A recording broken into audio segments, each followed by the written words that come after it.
we had been discussing various machine learning methods for which we discussed is important for feature selection, and like in the context of economics, we also discussed that these feature selection methodologies are useful for like for causality. That is to say, for like if we have an observation and or a phenomena we are observing and we are interested to understand what are the causes for it, then we have been discussing some methods, some techniques which help us to identify those potential causes. So, or I mean, identify the important causes out of the like a large list of potential causes. So, can anyone recapitulate briefly? That is, what methods or related to machine learning we have covered in the last couple of classes?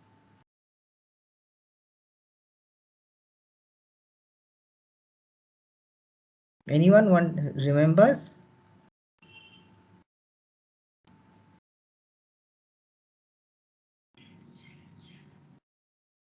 Ashwin Tripathi, what were some of the machine learning methods we studied?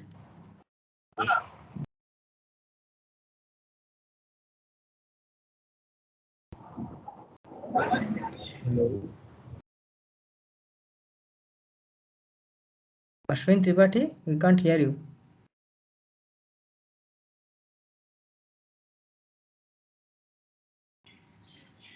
What about Ananya Parikh? Can you?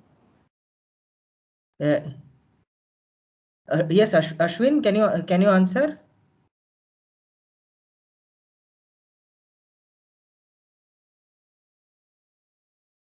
Ananya Parikh, can you answer the question? Hello. Yes. Yes, sir. Sir, we studied about the lasso regression, where we use the lambda parameter with the function, which was used to decide whether uh, like the uh, like we were to reduce the weights of the features that we were using. So for the same, if the weights were higher, then the f function was also higher, likewise if lower, and the lambda we used it for balancing it. And Right. the thing was the decision trees. We aimed at increasing the information gain. Right. Very good. Very good, Ananya. Thank you. Uh, so like as Ananya said, we were our aim was to our aim was to identify out of a large number of possible predictors or features. Our aim was to identify a small number of them. So we were using this algorithm known as lasso. What lasso does is to identify a small number of variables by making sure that the remaining ones, their coefficients become close to zero, so that only the most important ones they remain and they get selected. So that is about lasso regression. But we also discussed that lasso regression has a failing, due to which it often does not work well under certain conditions when we are looking for causality. That is to say, for the feature selection problem in machine learning, lasso may be great, but when in the domain of economics, when we are like in a certain condition, lasso may not be the best option. That is, it may give wrong results. In such a situation, we have to go for a modification of the lasso algorithm. So does anyone remember under what circumstances lasso does not do well, and what we do to, or how we modify lasso to get around the problem?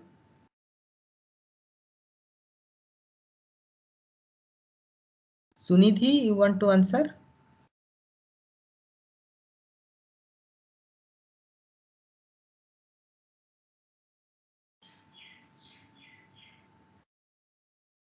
Sunidhi, do you remember like how under what conditions lasso fails when we are looking for causal relationships?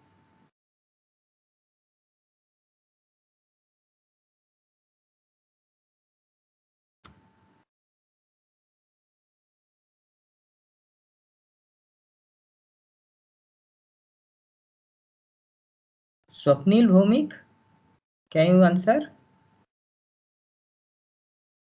Sir, I did not attend last class. Okay, did not attend. Gyanoranjan Pradhan, do you remember? Yes, sir.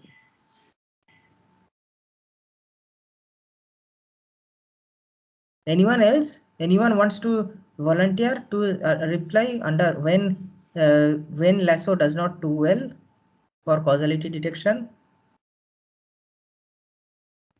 Sir, it is not differentiable at 0, so there might be an issue over there because No, that no, no, that L1. is no, that is not the answer I am looking for. That is a general problem with lasso, but specifically when we are looking for causality analysis, then what is the like what is the problem which that is why does when does lasso give wrong results?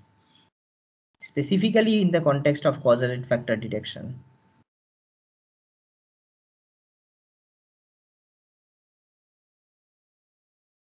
Abhishek Kumar Singh, you want to try?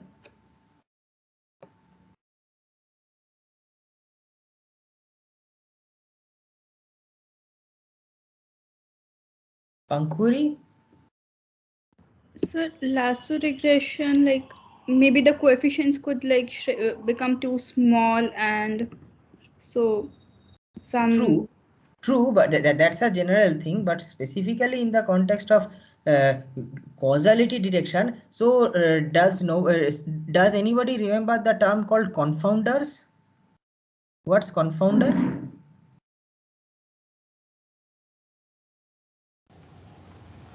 If a factor determines the outcome of two similar things like That is to say, like suppose we are trying to look for like suppose there is an effect y which we are trying to for which we are trying to look for causes, and we have a set of potential causes, and then the things or the factors which we are considering as potential causes, some of them themselves are interrelated. That is to say, like confounder. So confounder is basically some factor which influences both the cause and the effect. So if we have like a set among the different things which different factors which we are considering as potential causes for the effect that we are focusing on, if those are themselves related to each other, then there is a problem, and then under such situations lasso does not do well. So what is the modification of lasso which we discussed in both the last lecture and the lecture before that? Anybody remembers? Did we not discuss something known as double lasso? Using L1 instead of L0 now. Sorry, you are not audible, Gyanoranjan. Sir, we used L1 instead of L0. L1, that is lasso regression. But like so lasso regression we have already discussed. But what is double lasso? Does anyone remember?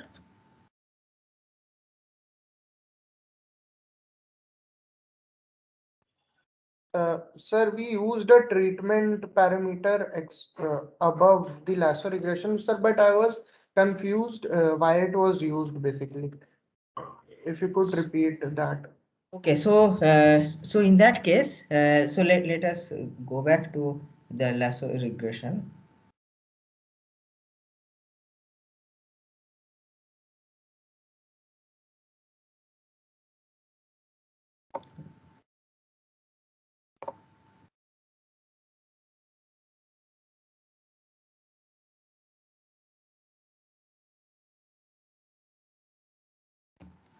So this is the double lasso formulation.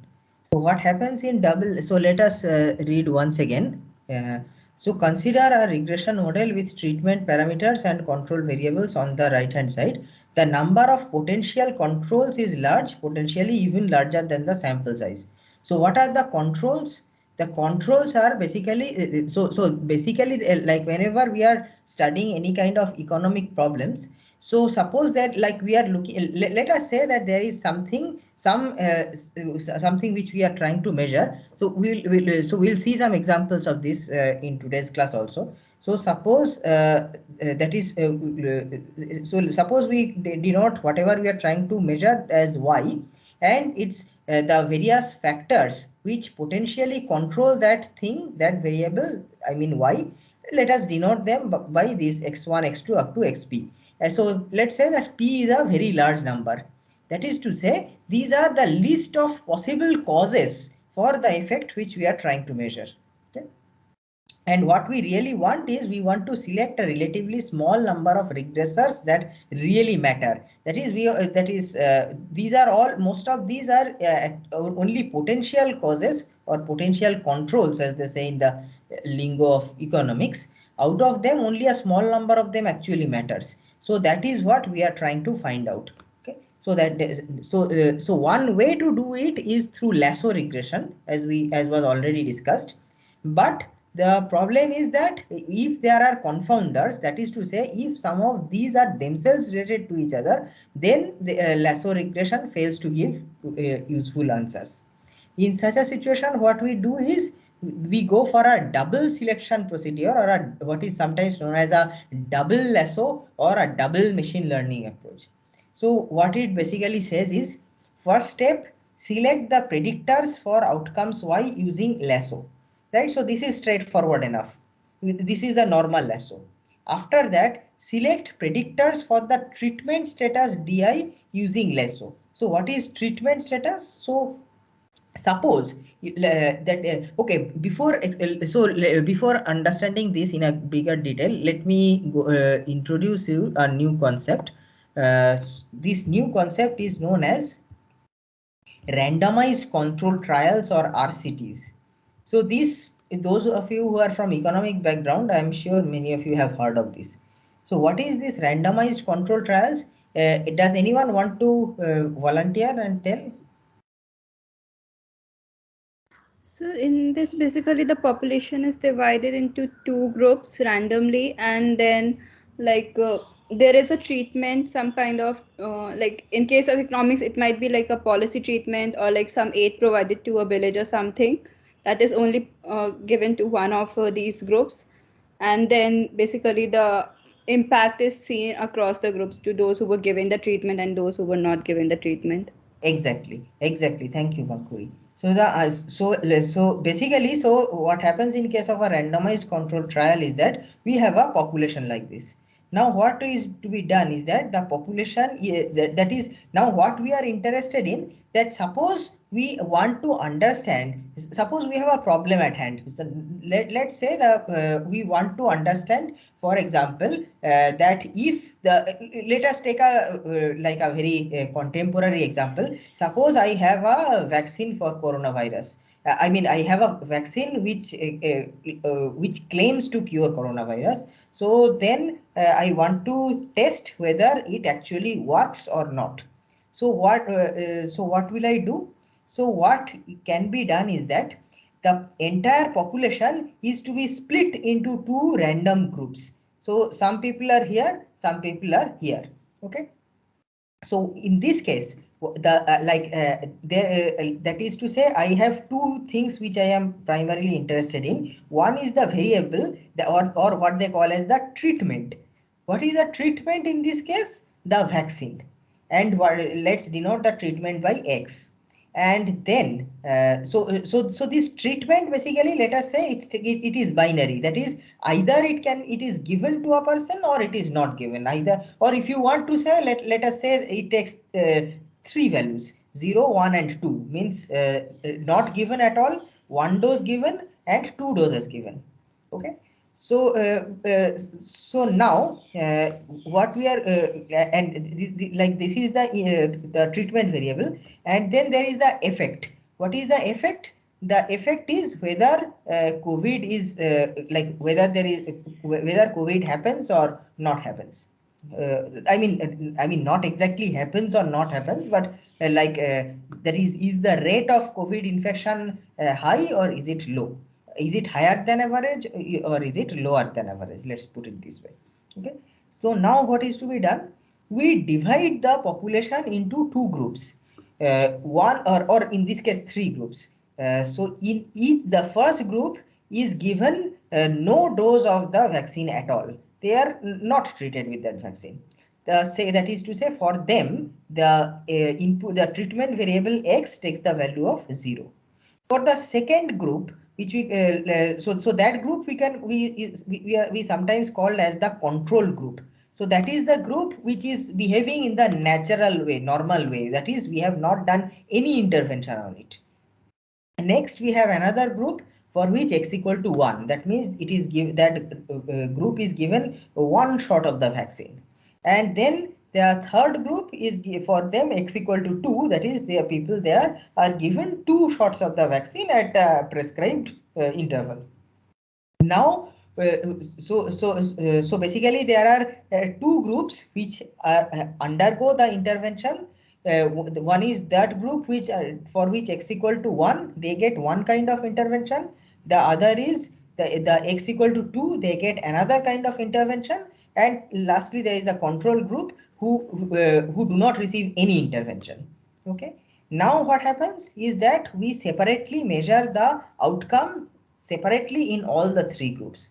Now it may happen that like in the control group, let us say the control group size is say like 10,000 people or something like that.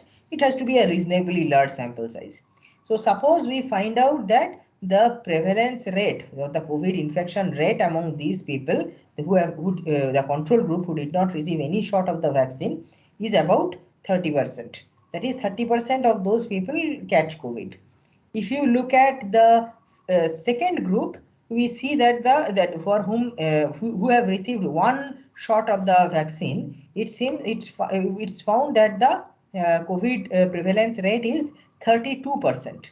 And the third group for which x equal to 2, we find that the COVID prevalence rate is 15%, 15. Okay. So on the basis of such an experiment, what can be said?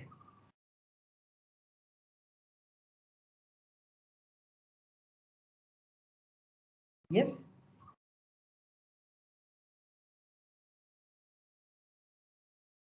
Anyone? Please respond. Otherwise, this class will not have any meaning.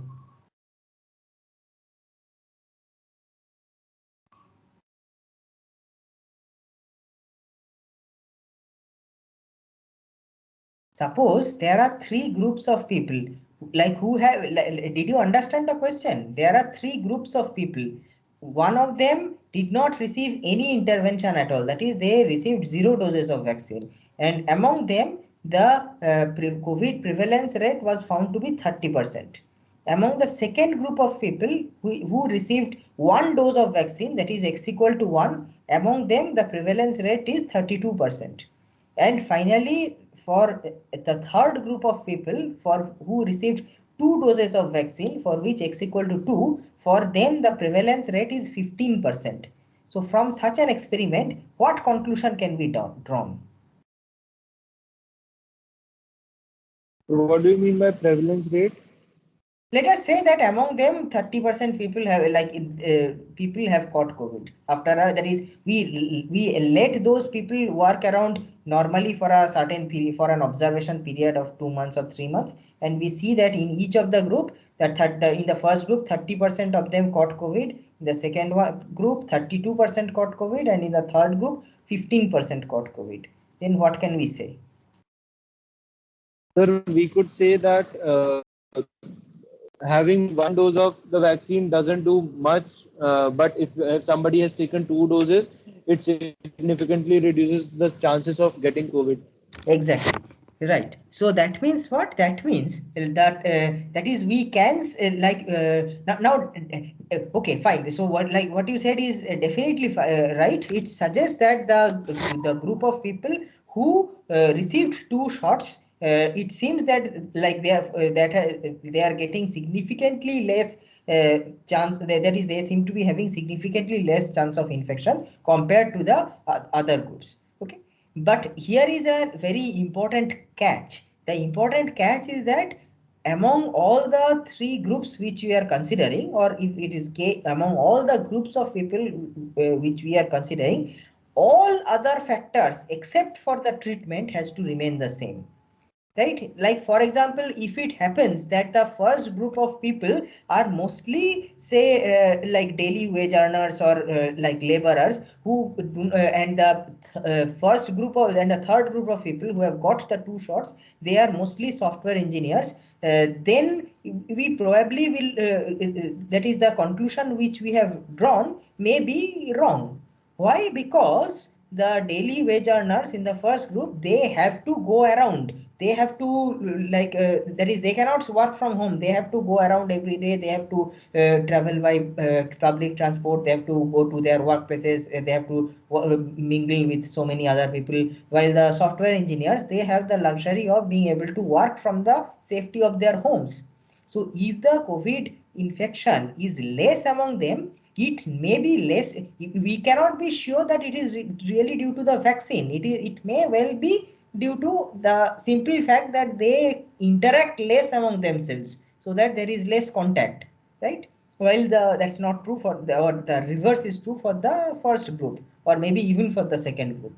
Okay, so that means what? That means that, or that suggests that whenever we have to do a randomized control trial, we have to make sure that all the populations into which we are dividing the original population, they must be identical in every respect other than the treatment, right? So why do we say randomized controlled trial? What is the significance of the words randomized and controlled? So that is what is indicated by these things. Why randomized? Because we divide the people into groups randomly. It has to be absolutely randomized. And that is to say, there should not be even any kind of bias which makes which suggests that one of the groups is different from the other groups. Okay, so this like basically this is known as the randomized control trial. Now let us come back to the question which we are studying earlier. So the question of treatment.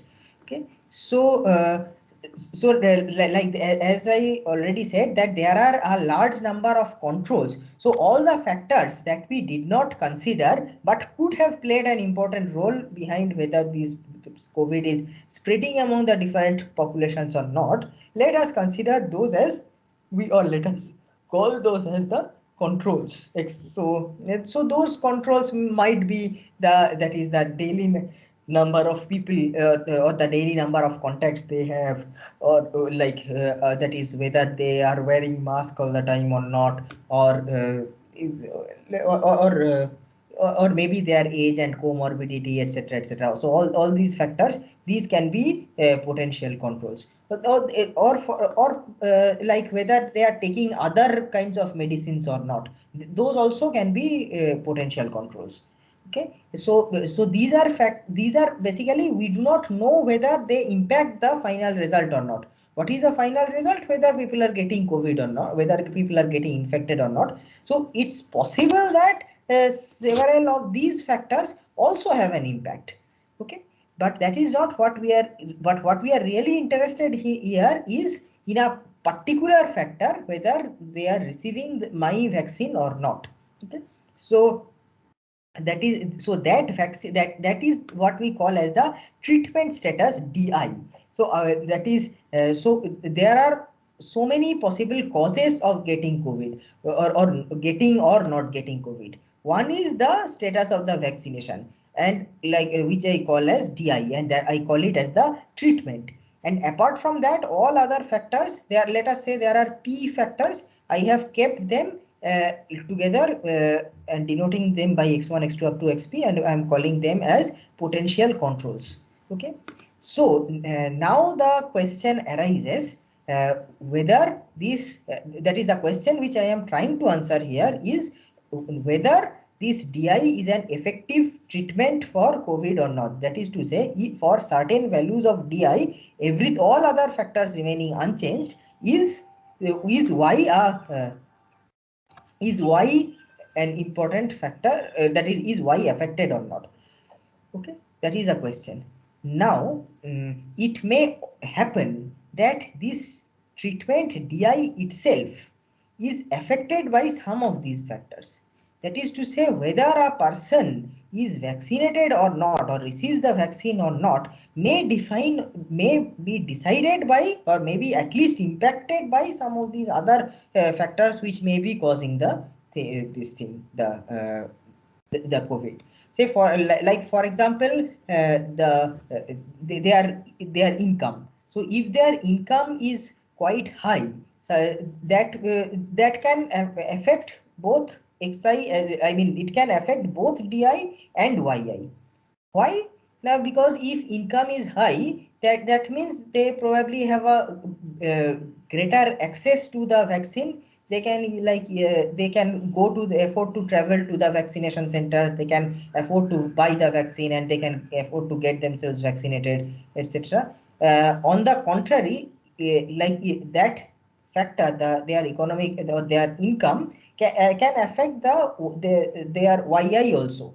I mean, if they are rich, then it's possible they do not need to travel so much to crowded or to risky places. They can stay at home and work. And so in that case, of course, they will have a lesser chance of getting infected. So so what I am suggesting here is that this particular factor, let us call that as X5, which stands for their income, is a confounder because it is impacting both the treatment DI as well as the outcome YI. Okay. So if there are indeed confounders like this which are impacting both the treatment as well as the outcome, then our lasso will not be able to do a good job. That is what I actually want from lasso. As was already discussed, what lasso does is it tries to remove most of the useless factors and focus only on the useful factors. So that means if this vaccination is an useful factor and all other factors are useless, then we expect lasso should give a non-zero coefficient against DI, and it should give a zero or nearly zero coefficient against everything else. Okay, but if it happens that this X5 is a confounder which impacts both DI as well as YI, then running a lasso may not be able to give me the it may not be able to pull out the effect in the way we want to. Okay, so in fact I will consider giving you an assignment also on this after this. So what people do is they do double lasso. That is to say, first they try to express the outcome YI, that is to say whether they are getting COVID or not, as a function of all the factors including the treatment. So note that this ZI, what they have written here, this ZI basically indicates the collection of all the factors like all factors which we have, all the potential factors which we have, which may be affecting YI, and apart from that it also includes DI.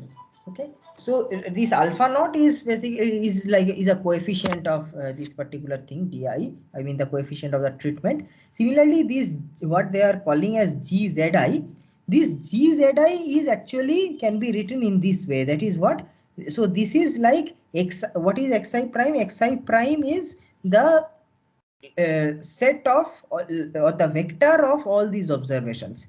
So, and beta, what they are calling as beta, is nothing but the set of their corresponding coefficients. So this is basically the linear representation of that is the linear representation of the observation YI expressed as a linear combination of all the possible causes, which includes the treatment DI. The treatment is written separately because we want to give if we want to understand it clear separately, and apart from it we also have the other potential factors about which we are not sure. Okay, so this is one equation, or this is one formulation which we make here. The other formulation which we make here is di, we try to express it in terms of the other factors. So that is di is what? Di is the treatment.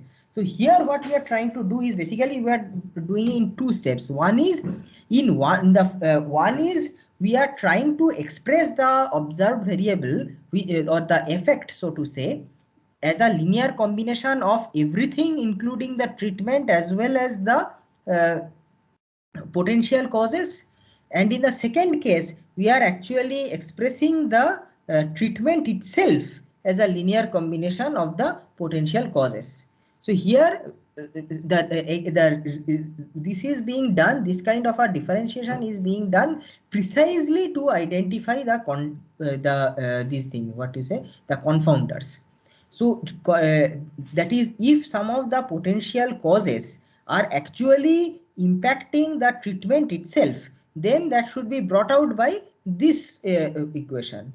And then whether among the, and this equation basically brings out the impact of the treatment as well as the other potential causes for on the yi. Okay, so this is the formula. So this is to be solved using a lasso. This is also to be solved using lasso. As you can see, both of these are linear regressions. Now lasso regression is, as we have already discussed, lasso regression is achieved by putting a potential like a loss function, a L1 loss function on the linear regression problem. So in both of these cases we can do that thing. Okay, so and now is this clear, the concept of double linear I mean double lasso? Yes sir, yes sir. Okay, good, fine. So this is what we call as the double selection lasso. So yes. Why this double lasso actually works? Why it actually works? So basically, that is what single lasso or not usual lasso does is like it help that is, if you have a large number of parameters or potential features, what single lasso does is it tries to make most of these coefficients as 0. Okay, so the what are the, suppose this thing is not there, suppose this equation 4 is not there, only equation 3 we are solving using lasso. That means what, when we so what are the coefficients here? Alpha naught as well as the all the betas. So what single lasso or usual lasso does is it tries to make most of these things, most of these coefficients as 0 or something close to 0, so that they can be disregarded. But like as I already said, it has, like through observations as well as through various theoretical studies which will not go into, it can be shown that if there exists a linear regression among the a linear relationship among these predictors themselves, then the result which lasso gives is not a good one. That is, it will not be able to identify those things or those factors which are useful, and it will filter out the ones which are useless. It will get confused. So in fact, we will I will try to set you an assignment to explore this yourself. On the contrary, what is happening in double lasso is we are actually clearly trying to bring out that effect by expressing the treatment di itself as in terms of the other variables. So we are, and here again we are solving a lasso. So that means what, by solving this lasso, what it is doing is, if the treatment di is dependent or is impacted by some of these or a few of these things, I mean the potential predictors, then that relation will be brought out here. That is, it will be able to identify which all things or which all of the factors are impacting the treatment di, so that we can identify them. So even this is not going to be enough if these xi prime, the problem, that is to say the factors here, if they themselves are further related to each other, in that case we may actually need a triple lasso or a quadruple lasso and so on. That is in that case what will happen is that we will basically have to take all the p plus 1 potential factors like 2 at a time and see whether there exists a causal relationship between them or not. That is to say, first we take x1 and x2 and we see that if x2 can be expressed as a function of x1, as a linear function of x1. If yes, then that means that these two causes are like, I mean, these two potential factors are themselves related. So we do not need to consider both of them together. Maybe we can use only only the one which can be called an effect. That is, after that we will have to consider x3, and we'll then have to see that does there exist a relation between x1 and x3? Does there exist a relation between x2 and x3? And then so basically it will we will have to construct something like what is known as a causal graph, and it will, that is to say, the problem will become really complicated. But as of now, let us not go into so much of complications. Let us just assume that there is the other things we are not interested in. We are not really interested in whether what kind of causal relationship exists among them. We are interested in only one particular causal factor, di, that is the treatment. And what the question which we want to answer is, does di have a causal relationship on yi or not? All other factors remaining unchanged. Okay, so that is why we express this we do it as a double ML. Again, this will work only if there is only one treatment which I am trying on, from which I am trying to see whether it has a causal impact on the outcome or not, on the final outcome or not. If there were two such things, then double ML will not do. I would probably need triple ML and so on. Okay, it will become more complicated. But as of now, let us keep it simple by assuming that there is a simple treatment. Okay, so now let us quickly take a look at some economic problems where these concepts have been applied. So let us consider this problem of predicting poverty from mobile phone metadata. So what is it? The problem, again, this paper, I will set an assignment question related to this. So what is happening is what is the question here is that there is one country called Rwanda in Africa, which you may have heard of. It has a small population of about 1.5 million people. Okay, so you can understand how small the country is. Now it's also a very poor country. Now that is it is what I want to do is I want to get an estimate of the poverty or wealth distribution among these people in that country. So one way to such an estimate will be, of course, to do a survey. That is, I go to every person, ask them questions about what assets they have, etc., etc., and then we note down all the details. But let us say that this country is too poor and also too inaccessible to carry out such a door-to-door survey. So what has to be done in such a situation? What has to be done is we have to access what is known as proxy variables. What is a proxy variable?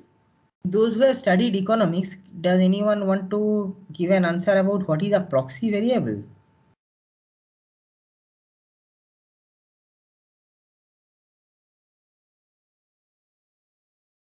Anyone has not? No one has heard what is a proxy variable? Sir, some variable that can give idea about the variable that we are investigating. Right, exactly.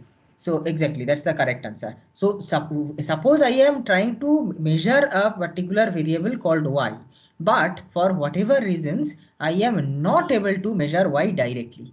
Then what can I do? I measure something called z, which is which is easy to measure and which has a direct relationship with y. That is to say, there exists a function f such that yi is equal to f of or y is equal to f of z.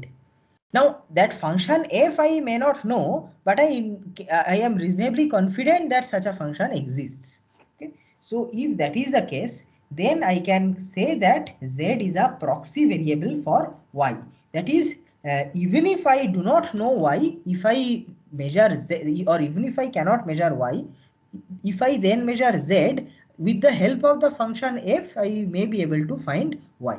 Okay. So in this case, the proxy variable which this study has considered is mobile phone related data. So that is like India, which so we know that a particular feature of India is that India has a very large number of poor people, but India also has a very large number of mobile phone subscribers. And mobile phones are also used by many poor people. The similar situation holds in Rwanda also. However, the behavior, the way people behave using their mobile phones, that may vary from person to person depending on their economic status. So if we can somehow access the mobile call records of all the subscribers, then that can give us some kind of an idea about their economic or about their economic prosperity or about their poverty. That is so in this case, we can say that Y is the thing which we actually trying to measure. That is to say, the economic condition of every person in the country, but that we are not able to measure directly. So we are taking the help of the proxy variable called Z, which is the mobile phone metadata. Okay. And the assumption is what? The assumption is that there does exist some kind of a function f which can map Z to Y, the mobile phone call records to poverty. Again, that is what kind of a function is there? That's a different question. So for that purpose, to estimate that function f, what we do is, what they do is they actually collect a small sample of people. Maybe some people who are whom they have been able to access in some way. So that's a small enough number, 856 people they have taken in this study. Okay, but they have made sure that these people are chosen at random. This is the, again, as we are talking about randomized control trial, this is also precisely what they have done. They have taken a random sample of the people. So so when we have taken that random sample of people, can you guess what we do with this random sample of people?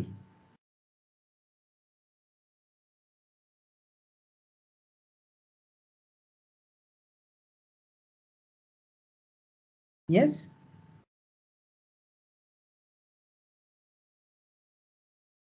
So for these randoms, that is again, let me repeat the question. I am trying to measure Y, where Y is the economic condition of every Rwandan. So if we consider any Rwandan person I, then we are interested in measuring Y, which is their economic condition. Now we are unable to measure that directly, so what we are doing, we are accessing their mobile call records. Let's call that as ZI, the call records of the ZI person, or various metadata related to their mobile phone. Let's call as ZI, and our assumption is that there exists a function f such that yi is equal to f of ZI. Okay, but I do not know what is the function f. Now I am telling you that what these people did, the researchers did, is they collected a random sample of these people, 856 people from Rwanda. Now using your common sense, please try to tell me what they did using these sample of 856 people. Determine the function. Determine the function. Okay, fine. That's a very good attempt. So if we have these people, what can we do with these people? So since we have got this sample of people, from them we can measure yi directly, because it's a door-to-door survey of 1.5 million people may not be possible. But since we have taken these 856 people, we can measure yi from them. And Zi also we know from them, that is we know the Zi of all the persons. So for these 856 persons also we know. So as was just said, we now for these few people we know both Yi as well as Zi. Okay, so now what can we do? We can now try to estimate the mapping F from Zi to Yi.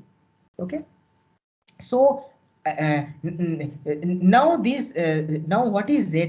Now Zi is the mobile phone related metadata, which now that can be like a very large number of such metadatas can be there. For example, how many calls they have made on the past 30 days, or how many calls they have made in the past 1 year, how many contacts they have, what is the duration of each call, or maybe who are the other people they called, then how many text messages they send, how many text messages they receive, then like what about the mobility of the phone, like does it stay in the same place or does it roam around. So many possible metadatas are there. Let us say that they can get some for every person they can get some 1000 pieces of metadata related to the mobile phone. Now, obviously, not all of those features or all those pieces of metadata are going to be useful in predicting their economic condition. But I do not want to be judgmental about which features are going to be useful and which are not, because there may exist some unusual or counterintuitive relation which I had not thought of. So I do not make a judgment on that. I let it to be figured out from the data. Okay, so then so what is the machine learning problem here? The machine learning problem here is you build such a function or build such an algorithm F which given Zi will be able to predict Yi. Okay, so and essentially this becomes something like a feature selection problem. That is because, as I said already, Zi, the mobile phone related metadata, is is quite large. Like there are maybe 1000 pieces of metadata, out of which only a small number of them is useful. So basically, this is exactly the same as the feature selection problem which we are talking about earlier. Okay. So now what do? We run a machine learning algorithm which allows me to select those features. So what can be those machine learning algorithms? One is definitely the lasso regression which we talked about. Okay, so that's a feature selection problem. What else can there be? There can be decision tree, which we studied in the last class. Okay, so what is so just to come back to decision tree, I think we in the last lecture we had not finished decision tree. We had stopped at decision stump. So what is a decision stump? Decision stump is basically the process in which you have a data set including a number of features. Now what we try to do is we try to understand which features are informative and which are not, or which features are discriminative, which are not. Discriminative means what? Discriminative means helps me to predict a particular the output y which I am trying to look for. And again to recapitulate, so say for example in this particular example here, so that is the output variable is y. What we are trying to predict is whether it takes a high value or a low value, and for that so we are basically taking each of the features and seeing that by varying that particular feature does the probability distribution of y change or not. So if company is C1, then it turns out that the probability that it will get that particular camera will get a high rating is quite low, 0.2. But if the company changes to C2, pardon the typo here, then that probability of getting high rating increases from 0.2 to 0.55, which is a drastic increase. So we can call that say that this is a discriminative feature. If we consider this price, then whether the price is low or not, it seems that the probability of high rating remains the same. That is, the probability remains unchanged. So we can say that price is not a discriminative feature, and so on. So the task is here, we are trying to select those features which are discriminative, that is, which help me to predict the value of y. How do I measure discriminativeness? That is through the quantity known as entropy. For every feature, I carry out or I measure the what we called as information gain in the last class. And this information gain is basically the reduction, is a measure of reduction of entropy. If we have the full data set, the full data set had some entropy. That what is entropy? It means that is the more the entropy, less the information. When entropy is basically a measure of randomness. If a set has high entropy, that means that set contains a lot of uncertainty, a lot of randomness, and hence it contains low information. So now what I try to do, I have a large set with a lot of uncertainty like this. That is, then what I do, I split it. I split it into two smaller data sets, and I try to see whether those smaller data sets have less randomness or not. That is, they have less entropy or not. And the reduction of entropy from the original dataset to the split dataset, that is known as the information gain, whose formula is given here, right? So the higher is the information gain, that is, if I split the dataset with respect to a particular feature, if the information gain is high, that means that feature is discriminative. It is helping me to come to make a decision about y, which was not the case if I did not split on that according to that feature. So I did, so even decision, what we do in case of a decision stump is that we have the original data set, we select that feature which gives the highest information gain, and accordingly we split the data set. Now, so how does it help? So now the thing is, if we get a new example, a testing example, we can focus on that particular feature on which we split, and we then decide whether the test example belongs to this part of the split or that part of the split.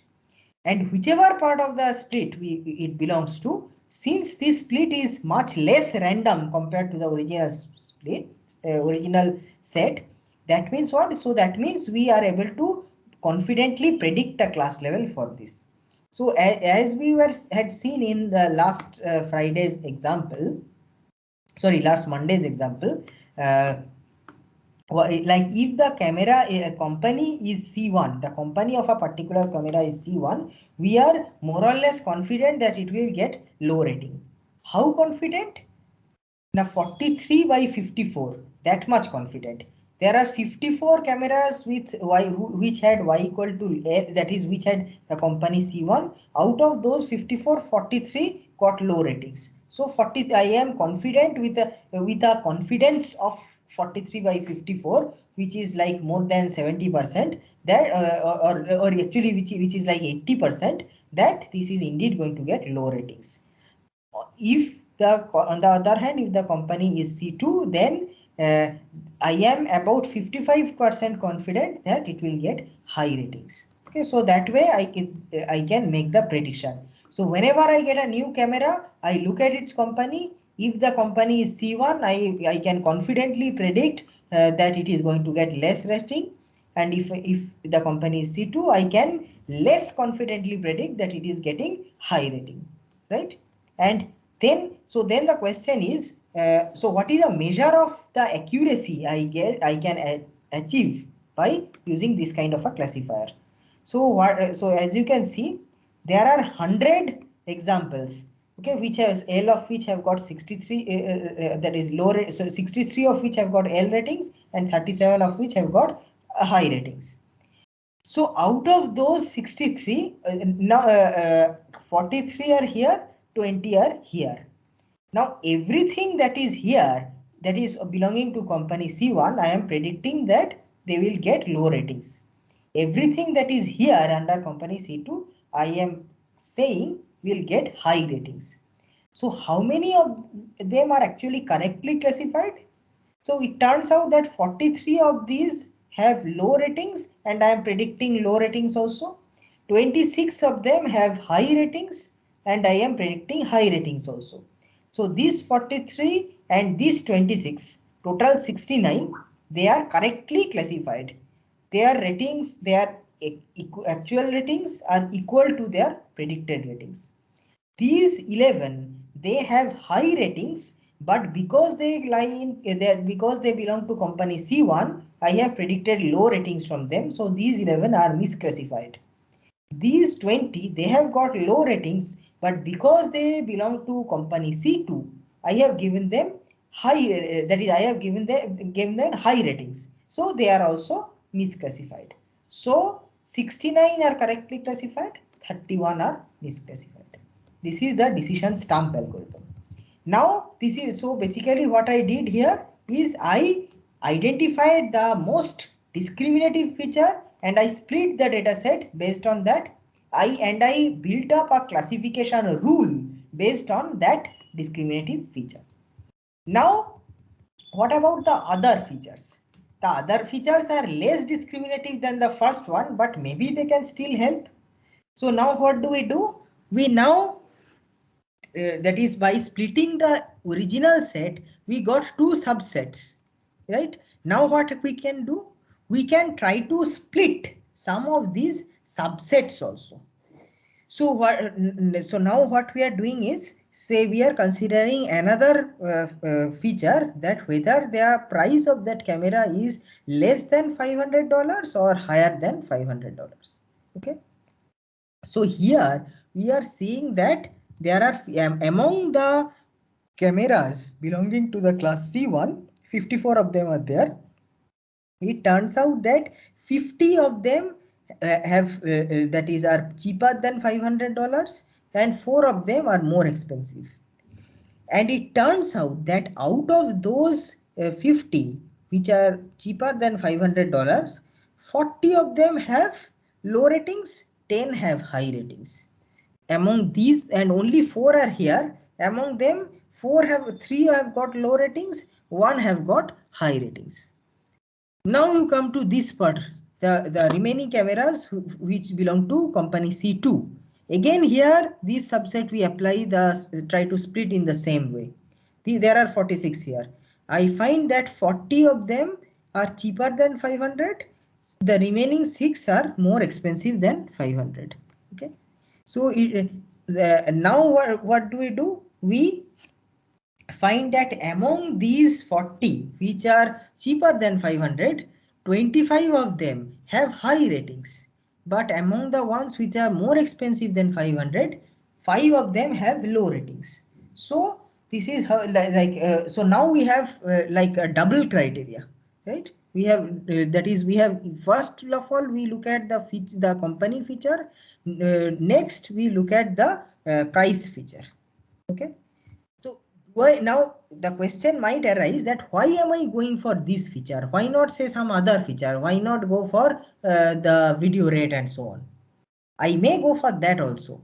The answer, simple answer is, I will try to look for information gain. I have already split the initial data set with the respect to the first feature, which is the company.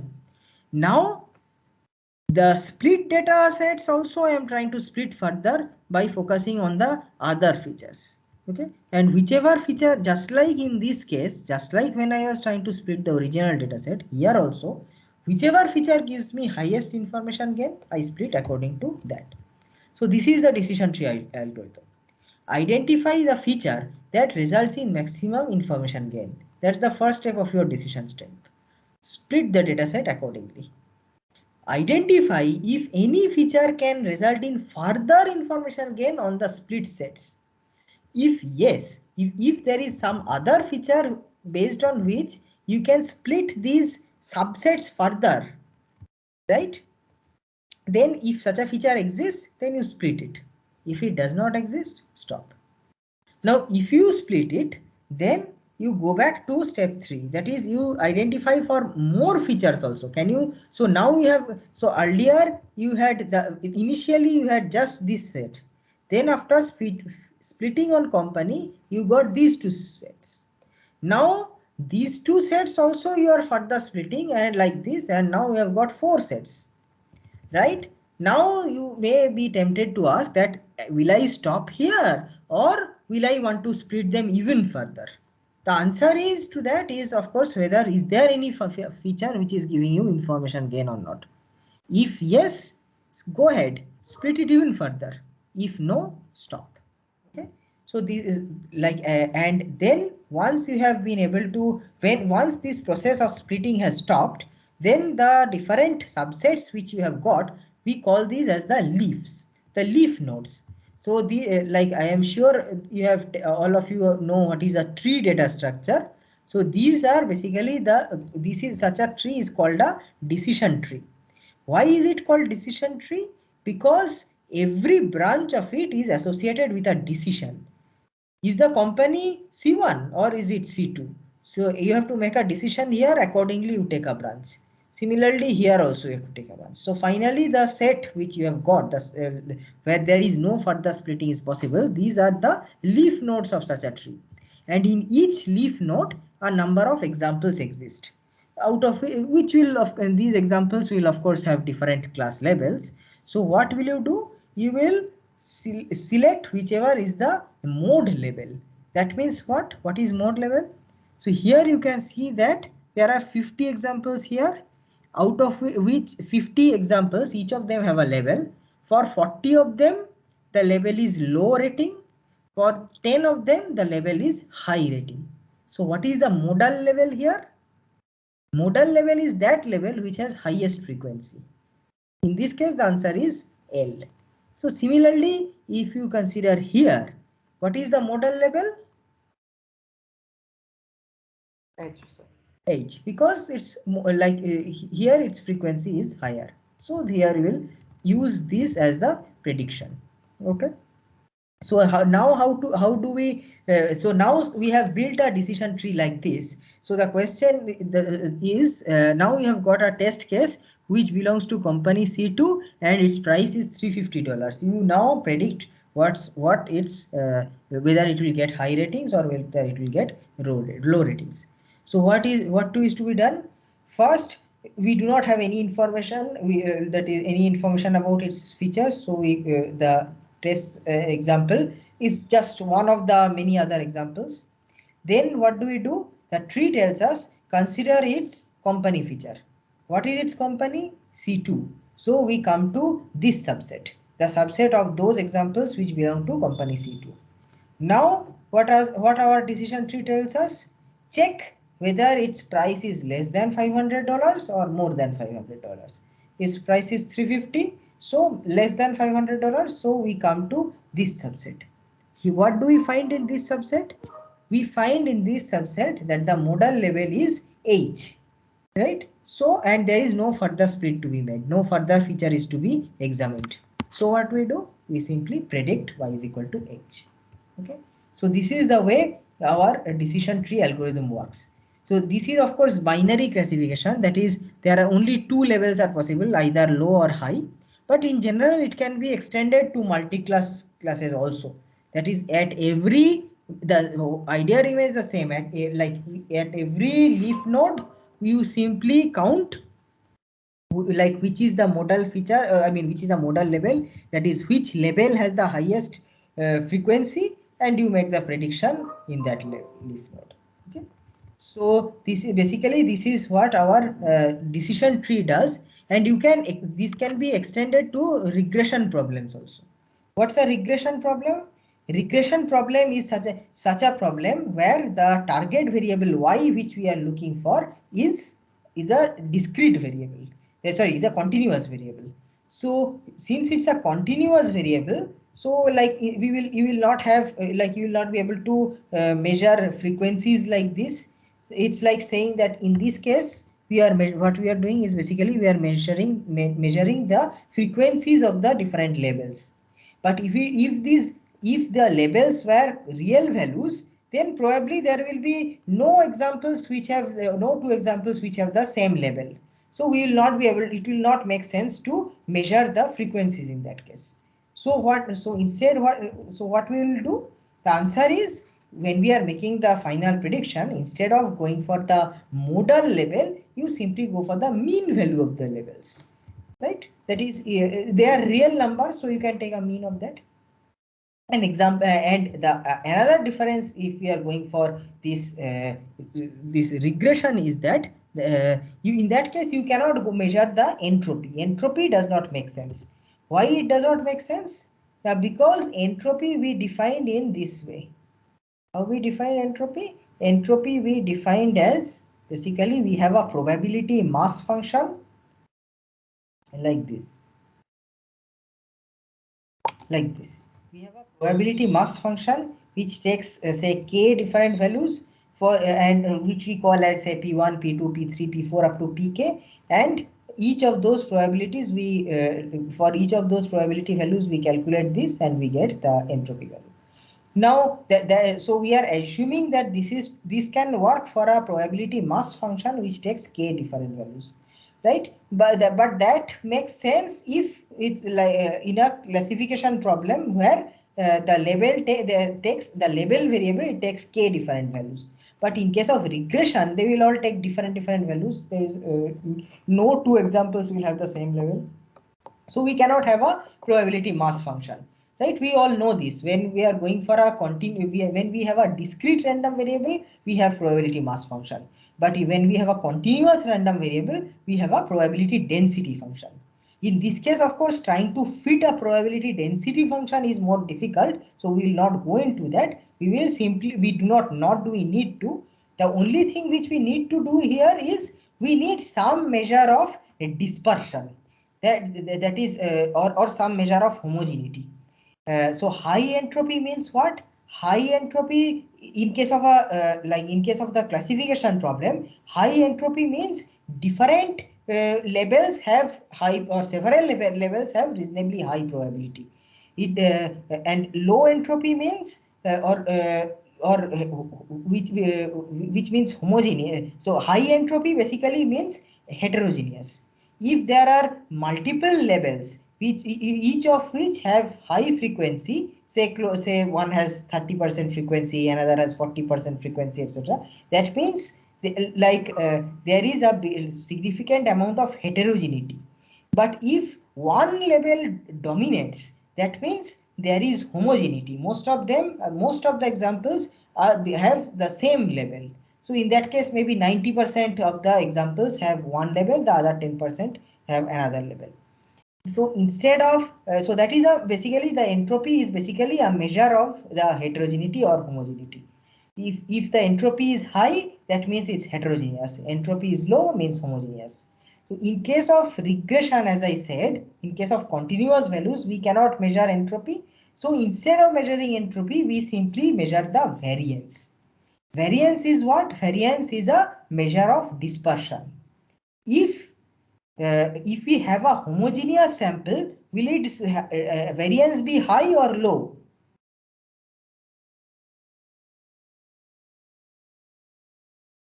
Yes. Does a homogeneous sample have high variance or low variance?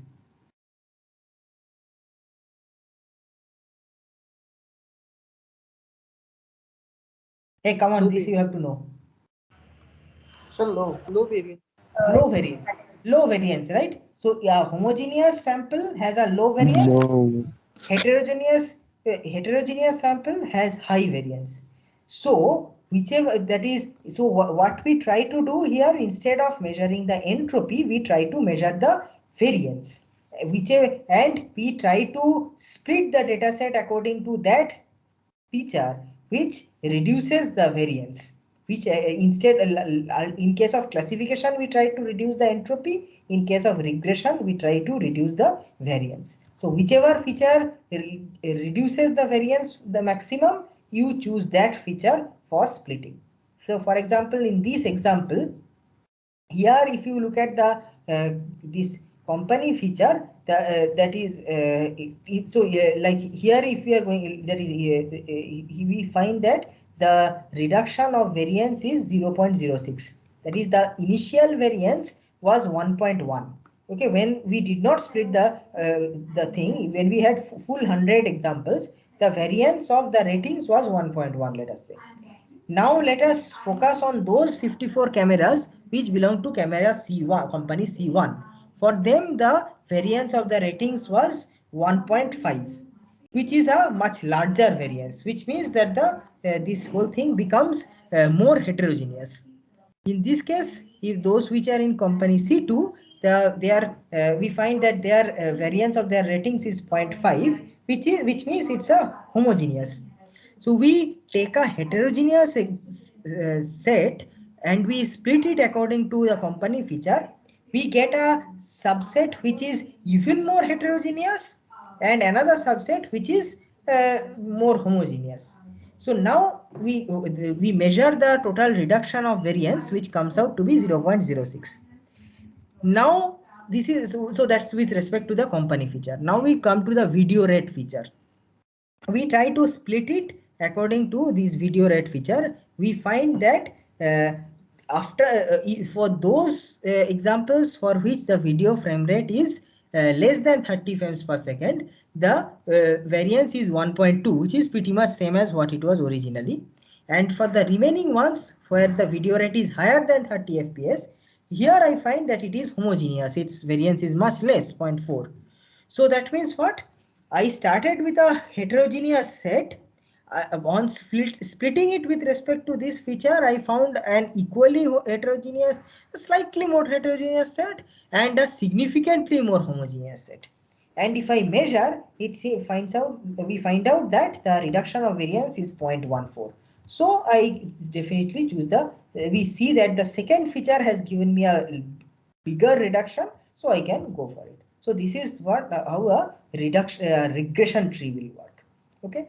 So now coming back to the example, like if we see this example, we find that this decision tree, be it the regression tree or the decision tree, it basically enables us to choose the discriminative features. So here again we had a set of so many different features which we are talking about here, maybe some 1000 features based on the phone metadata, out of which most of them were useless.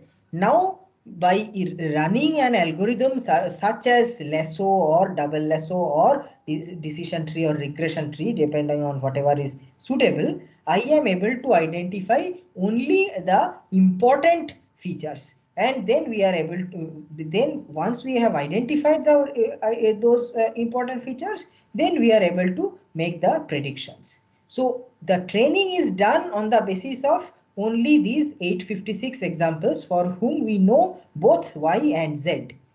But as somebody already said, using these 856 people, I estimate that function f.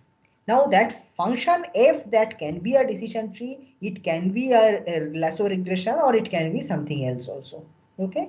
And once I have estimated the function f, then I can run it on the Z collected from all the 1.5 million mobile phone users. As I said earlier also, I do not have access to their economic records, but I do have access to their mobile phone records, their Zs. So now that I have got f, then I can run this f, or I can apply the function f on their Zs, and I can predict their wealth indexes. Okay. So this is basically the study they have got. They have got a geographical distribution also of the wealth indices. So for every person whose call record I have accessed, I know where they are geographically located. So, and then I have their wealth indexes also I have predicted. So if I plot the wealth index as a map, as a spatial map, then this is what it looks like. And we can see that there are some dark regions like where the predicted wealth index is very low, means that these are the poor regions. And then there are some other regions where the predicted wealth index is quite high, suggesting that these are the rich regions. And so this is the prediction which I have made. And then once I have made a prediction, of course I have to validate it. So that is validated with the help of against some kind of region-wise survey. I mean, a person-to-person survey could not be done, but maybe a region-wise survey is possible. And it turns out that this spatial map actually perfectly resembles the region-wise survey results which has been done. I mean, those regions which are known to be poor are shown to be predicted to be very poor also. The regions which are known to be relatively better off are predicted to have a higher wealth index also. So we can assume that what we have done is a good prediction. So just to summarize, the first step is feature engineering, where we have to transform the basically access we have to get their call records and use those call records to calculate the different metadata which we are talking about. So I was talking about 1000 metadata. So actually what they have created some 5888 metadata. For every person, so many pieces of metadata are there. These are all their potential predictors. The second step is feature selection, where they try to, out of these, so all these 5000 odd features, they try to select only a small number of features which will be useful for their wealth index prediction. Okay. And once we, so as I said, I was telling earlier, like if we do a scatter plot between the predicted wealth and the actual wealth obtained from some kind of a survey, we find excellent correlation between them. Means that we have been able to very well predict their wealth indexes using their mobile phone call data. Okay. So yeah, so basically that's a case study which we considered here. There, like I have shared, like if you this is a lecture from University of Oxford by Michael Coel, who is an economist who is using machine learning methods. So in the files folder of these teams, this is there. So I request all of you to go through this document. It's very well explained, and more such examples are there. For example, consider this another example. Here what we are trying to do is, here we are trying to predict successful entrepreneurs. For different people, we are trying to predict whether they will be successful in their business ventures or not. So which are the factors that are important to predict that? That's a study they have done specifically in Nigeria, and there are more studies like that. Another set of things another set of lecture notes which I have shared in this folder, which I will not get a chance to discuss, is this lectures by Esther Duflo. Have you heard of Esther Duflo? Amartya Sen, right? Yeah, sorry. Related to Amartya Sen. No. Okay, related to yeah. So Esther Duflo is a Nobel laureate in economics. She won the Nobel. She has done she won the Nobel Prize in economics in 2019. She is not Amartya Sen. She is the wife of another Indian economist, Abhijit Vinayak Banerjee. Both of them, husband and wife, won the Nobel Prize in economics in 2019 for their work on randomized control trials.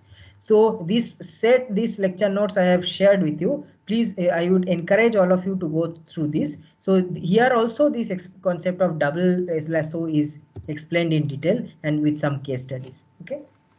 So I am sorry to take this class so deep, 20 minutes past time, but we really have to.